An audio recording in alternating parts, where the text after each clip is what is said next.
Il rappelle là. Oui, bonjour mon cher frère, je t'ai appelé tout à l'heure, là, je suis tombé sur ton répondeur.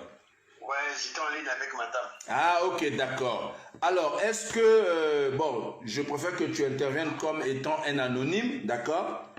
Oui. Ouais, étant donné que tu es proche du dossier. Et donc, je voudrais que tu puisses intervenir par rapport à cette situation-là, de ce réseau qu'on vient de découvrir au sein de l'ambassade du Congo en France. Qu'en est-il exactement? Il y a des milliers de personnes qui sont là, qui vous suivent.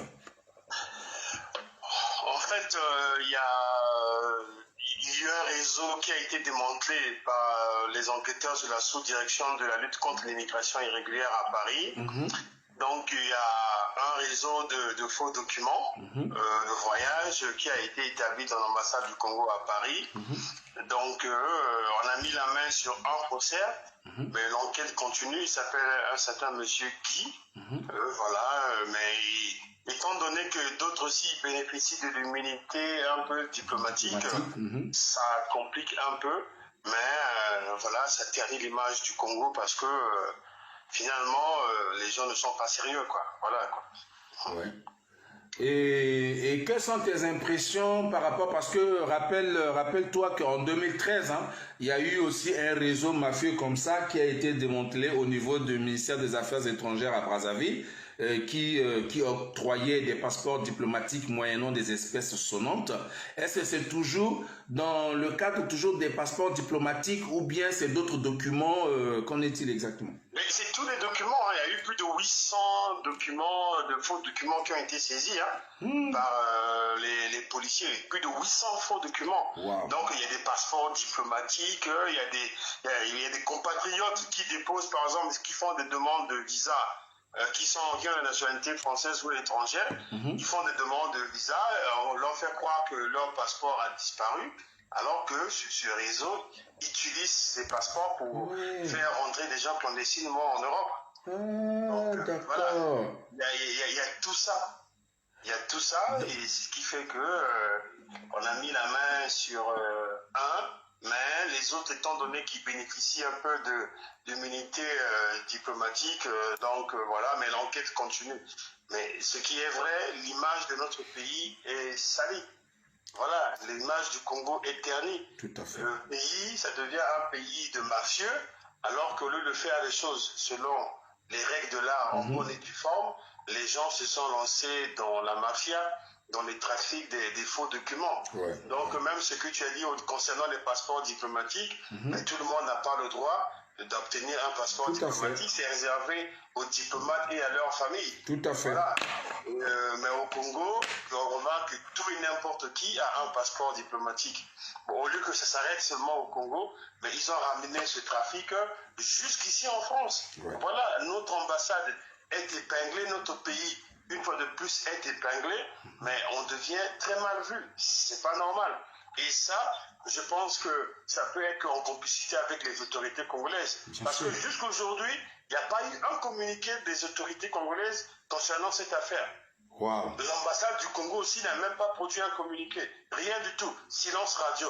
Ça veut dire qu'ils sont complices, ils connaissent l'affaire, ils sont impliqués. C'est pour ça que ça ne parle pas. Et à Brazzaville aussi, silence radio. Mais on se pose des questions. Où va le Congo?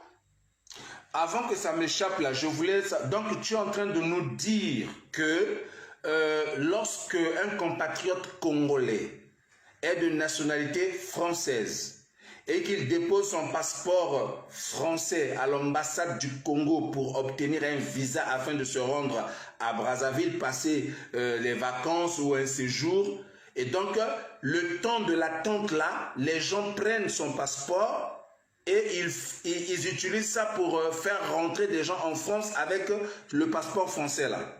Ben oui, mais tout à fait, mais ce sont ce genre de trafic aussi qui se fait et qui sont ce trafic est monnaie courante au niveau de l'ambassade du Congo à Paris. Ils le font.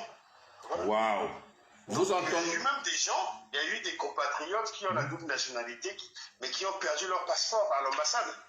On a dit que non, ton passeport, on ne retrouve plus. Mais ils font quoi avec? Pendant ce temps, ben, ils se lancent dans des trafics. Ah, Donc, on te dit que ton passeport, on ne retrouve plus, mais pendant ce temps, ils utilisent ton passeport pour faire entrer d'autres personnes. Oui, tout à fait, oui. Waouh! Voilà. Ce genre de trafic qui se trouve au sein de l'ambassade. Et je pense que les autorités de la place sont complices. Parce qu'il n'y a pas de communiqué. L'ambassade ne communique pas sur ça, alors que l'ambassadeur devait quand même prendre un communiqué par rapport à cette situation.